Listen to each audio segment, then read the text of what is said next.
mu mwaka wa 2025 wonyine isi yose yaguze amavuta afite agaciro gahwanye na triliyoni 3 z'amadolari ya Leta Zunze Ubumwe za Amerika. Aya mavuta yose ibihugu byose byo ku isi byaguze hejuru ya 99% yishyuwe mu madolari ya Leta Zunze Ubumwe za Amerika. Niko bimaze imyaka isaga 50 bimeze, nako bigikomeje kumera kugera mu gihe kitazwi kiri imbere, kandi bizakomeza gushyira ubuzima bwanjye nawe mu kaga. Iyo systeme yatangiriye mu cyumba cy'ibanga cy'inama kimwe cyo muri Arabia Saudite, Saudi Arabia mu mwaka wa 1974. Iyo ni Petrodollar system. Ni systeme y'ubukungu ya Leta Zunze Ubumwe za Amerika igena uko abantu nkanjye nawe tubaho mu buzima bwa buri munsi aho waba uherereye hose. Reka tubisobanure mu magambo makeya. Nitwa Matare, nguhaye ikaze kuri Bomba 250.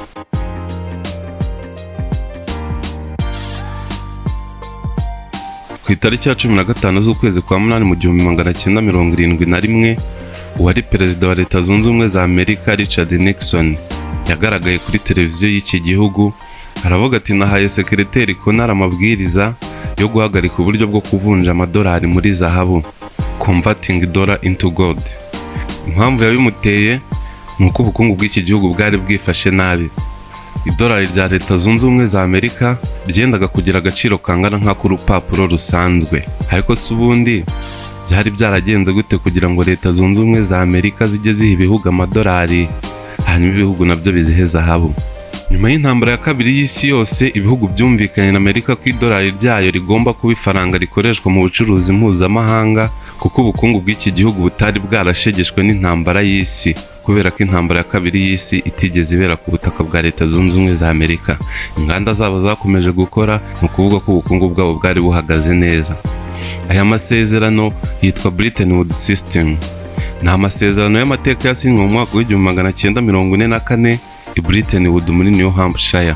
Ibihugu 44 byemeranije ko amafaranga yabyo agomba kwiyegamiza ku idolari rya Amerika ku giciro cy'ivunjisha kidahinduka cyangwa se exchange rate iri fixed. Hanyuma Leta Zunze Ubumwe za Amerika nazo zikegamiza idolari ryazo kuri zahabu nk'ikintu cy'agaciro ibyo bihugu byabaga byarabitsemo ubukungu bwabyo. Ibi bihugu byemeranije ko bigiye kujya bifata amadolari muri Amerika kugira ngo biyakoreshe nk'ifaranga ryari riri stable cyangwa se ryari rifite agaciro kadahinduka, kubera ko ubukungu bwa Leta Zunze Ubumwe za Amerika bwakomeje no gutumbagira mu gihe cy'intambara ya kabiri y'isi kubera ko itaberaga iwabo. Bemeranyije ko agaciro ka zahabu ari amadolari 33 kuri unsi imwe. Unsi ni urugero rwo gupima zahabu, ikaba ingana na 1/16 cy'urugero rw'uburemere bita puwa, ikaba ingana n'amagarama 28.5. Ni ukuvuga ko igihugu cyose cyari kuba gifite umubare w'amadolari runaka muri icyo gihe cyashoboraga kubwira Leta Zunze Ubumwe za Amerika nk'igihugu kibika ubukungu bw'ibindi bihugu kiti dukeneye zahabu ingana gutya. Bikaba uko no ku gihugu cyari kuba gifite zahabu runaka cyashoboraga kujya muri Amerika nk'igihugu kibika ubukungu bw'ibindi bihugu, ibyo bita national reserves muri zahabu, kiti ndashaka amadolari angana uko. Ibyo byatumaga idolari riba ifaranga ryizewe kurusha ayandi ku isi. Ariko aya masezerano nyine yarashingiye ku cyizere gusa, nta kindi kintu Leta Zunze Ubumwe za Amerika zari zarahaye ibi bihugu nka garanti. Inyuma y'amarida ariko iki gihugu cya Leta Zunze Ubumwe za Amerika cyahise kigenda gitangira guprintinga amadolari menshi cyane, nkaho rwose ari ibipapuro bisanzwe biriho amasura y'abaperezida bapfuye n'inyuguti z'icyatsi. Bakoze amadolari menshi atagira ingano, bityo zahabu zabo nazo zari ziri guta agaciro kuko amadolari yaratangiye kuba ubwatsi hanze. Amadolari Leta Zunze Ubumwe za Amerika zaprintingaga zayakoreshaga mu nyungu zayo nko kurwana intambara hirya no hino ku isi, cyane cyane ya Vietnam, gutera inkunga ibihugu byari munsi y'umurongo w'ubukene, ndetse no kwishyura ikiguzi cy'intambara y'ubutita, Cold War. Bya bihugu byabitsaga ubukungu bwabyo muri zahabu, cyane cyane Ubufaransa, byahise bitangira kubona ko amadolari ari kubasesa bayore hirya no hino ku isi, maze bitangira kujya gukomanga muri Amerika biti turashaka zahabu zacu. Kuko byaje bitunguranye, Perezida Nixon yahise yumva ko bicitse, ariko ntiyumva ko birangiye. Amadolari yarasigaye nta kintu na kimwe kiyari inyuma kiha agaciro mu buzima busanzwe usibye cya cyizere.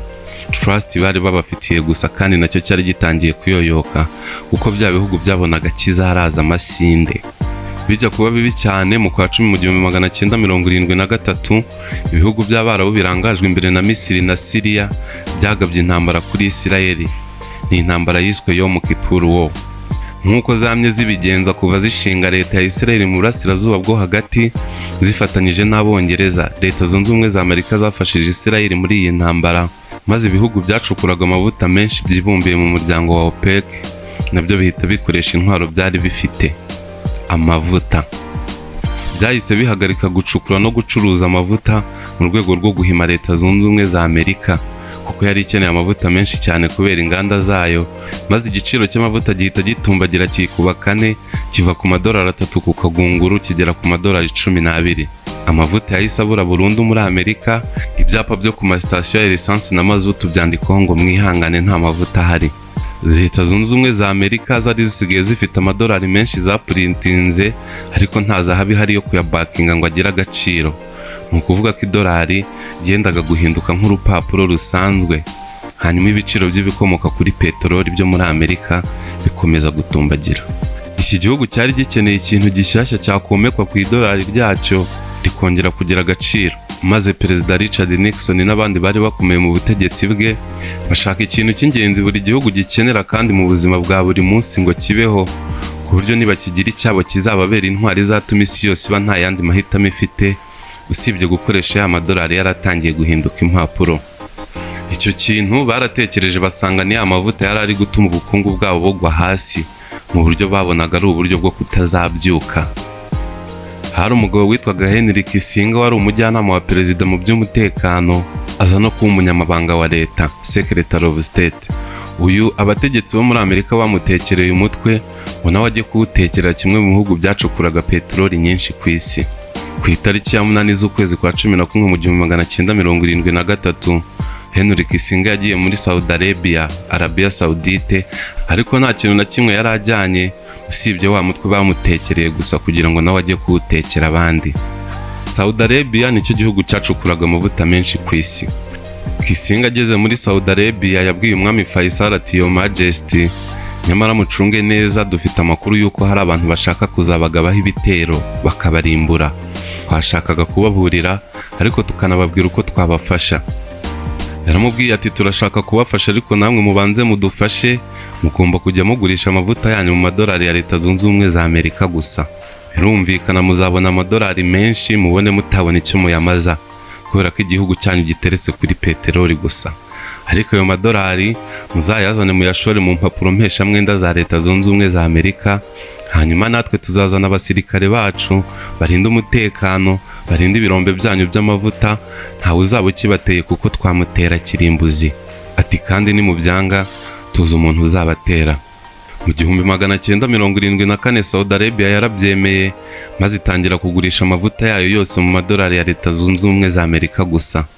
Mu mwaka wakurikiyeho mu 1975 ibihugu byose byari muri OPEC byahise bijya mu mujyi wa Saudi Arabia, maze isi yose bitangiye kujya mu buretwa bwa Leta Zunze Ubumwe za Amerika mbere y'uko abantu babimenya.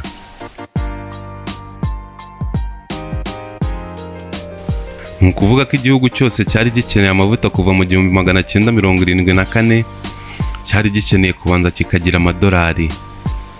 Iyo korabo yo kubona amavuta ari uko ufite amadolari, waba ufite amavuta ukaba ufite amadolari, niyo yatangiye yitwa Petrodollar system. Byatangiye bumva ari ibintu byoroshye nka gutyo, ariko diri ikomeye ya Leta Zunze Ubumwe za Amerika si ukugurisha amavuta mu madolari gusa, ahubwo ni imikorere ya nyayo ya Petrodollar system. Icyambere, kugurisha amavuta ni mu madolari. Ushaka amavuta wese agomba kugira amadolari. Ufite amayuwani, ufite amayero, ufite amapaundi, ugomba kuyavunjisha mu madolari, bityo bigatanga isoko rihoraho ry'amadolari ya Leta Zunze Ubumwe za Amerika. Ibihugu nka Saudi Arabia byahise bitangira kugira ikibazo mpora nifuza guhura nacyo mu buzima, kugira amadolari menshi utabona icyo yakoze iwanyu. Aya madolari nk'uko bari babyumvikanye yagombaga kujya asubira muri Amerika, kugura impapuro mpeshamwenda za Leta Zunze Ubumwe za Amerika muri banki zo muri Amerika, bigatumbagiza ubukungu bwa Amerika. Ibi nibyo bita Petrodollar recycling, bikaba inkingi ya mwamba muri Petrodollar system. Noneho Leta Zunze Ubumwe za Amerika zakoreshaga ya amadolari zikayashora mu mishinga yayo, cyane cyane mu gukomeza igisirikare, kugira ngo uzashaka gusenya Petrodollar system wese azaba abizi ko bamuhitana. Mu buzima busanzwe bw'igihugu nabwo bashoyemo ayo madolari menshi, bituma isoko ryabo ry'imari n'imigabane riguma hejuru, inyungu ku nguzanyo ziba nkeya muri Leta Zunze Ubumwe za Amerika. Muri Petrodollar system nk'uko byumva, ntabwo Leta Zunze Ubumwe za Amerika zikeneye kugurisha amavuta, ni nayo mpamvu yayo zitajya ziyacukura cyane. Icyo zikeneye ni ugukora ibishoboka byose zigakomeza guhatira ibihugu byose byo ku isi kugura amavuta mu madolari ya Leta Zunze Ubumwe za Amerika. Byageze mu mwaka w'1980 rwose ubukungu bwa Amerika bwongeye kuzahuka, iki gihugu gihagaze neza cyane noneho ku bijyanye n'isoko ry'imari n'imigabane. Isoko ry'imbere muri iki gihugu ryarazamutse, bikemerera gufata inguzanyo ku nyungu ntoya hafi ya ntayo, ari nako batesha agaciro amafaranga y'ibindi bihugu nk'aho bikinira. Ibyo nibyo bizwi nka exorbitant privilege. Ubu ni ubujura bwemewe rwose, kubera ko ni ugukoresha idolari ryabo riri hejuru bagapyinagaza ubukungu bw'ibindi bihugu. Ibi byo gutesha amafaranga y'ibindi bihugu agaciro ariko siyo nkoni yo kumvisha abandi Leta Zunze Ubumwe za Amerika zabonye muri Petrodollar, ahubwo inyundokino bibahorana mu ntoki yitwa ibihano, sanctions. Kuri Leta Zunze Ubumwe za Amerika idolari ntiryari rikiri ifaranga gusa, ahubwo ni igikorwa remezo. Isi yose yahise yisanga ubucuruzi mpuzamahanga, imikorere y'amabanki, gutanga inguzanyo no kwishyurana bikorerwa muri system yubakiye ku idolari, ku buryo kugukura kuri iyi system bisa nko kujugunya mu gice cy'isi kidatuwe, kitagira umwuka, kitagira amazi, kitagira abantu. Ubu idolari na system rikoreramo ntago rikiri ifaranga, ahubwo ni intwaro bakoresha bashaka guhonyora buri wese baketse ko ari gukora ibyo batifuza. Reka dukoresha ingero. Mu mwaka wa 2000 Saddam Hussein yavuze ko ashaka kugurisha amavuta ya Iraq mu mayero. Mu mwaka wa 2003 igihugu cye cyaratewe bavuga ko bagiye gushaka intwaro z'ubumara, weapons of mass destruction, ariko ntazo babonye, ahubwo Saddam bamukatiye urwo kunyongwa, basubiza amavuta ya Iraq ku isoko mu madolari, intambara irahagarara. Muammar Gaddafi yari afite toni 143 za zahabu, akagira n'igitekerezo cyo gukora ifaranga rihuriweho muri Afurika ryagombaga kwitwa gold dinar. Muri 2011 Otani yaramwishe, byegeka ku nsoresore zari zagumutse zivuga ko zirambiwe umunyagitugu, ariko izo zahabu banza zarapfanye na Gaddafi kuko muri Libya ngo ntazigihari. Muri 2018 muri Venezuela, igihugu giteretse hejuru y'utugunguru biliyoni 303 tw'amavuta, Nicolas Maduro yavuze ko agiye kujya agurisha amavuta ye mu cyo yise Petro bwari uburyo bumeze nka cryptocurrency bwo kugurisha amavuta hanze ya Petrodollar system ya Leta Zunze Ubumwe za Amerika, ariko uwo mushinga wahombeye Maduro. Gusa ngo ako gasuzuguro n'agasomborotso ka Maduro ntibari kukareka ngo kagende kadahanwe. Ubu Maduro acumbikiye muri Leta Zunze Ubumwe za Amerika kuva mu kwa mbere k'uyu mwaka wa 2026. Perezida Donald Trump avuga ko bagiye kubaka bushyashya ibikorwa remezo bya peteroli bya Venezuela, kandi bikubakwa n'Abanyamerika. Aba bagabo bose tumaze kuvuga bafite ibindi bintu babaga baregwa, harimo gucuruza ibiyobyabwenge, gucuruza imbunda n'ibindi bibazo bya politike, ariko bose ibibazo byabo bifitanye isano n'amavuta n'amadolari.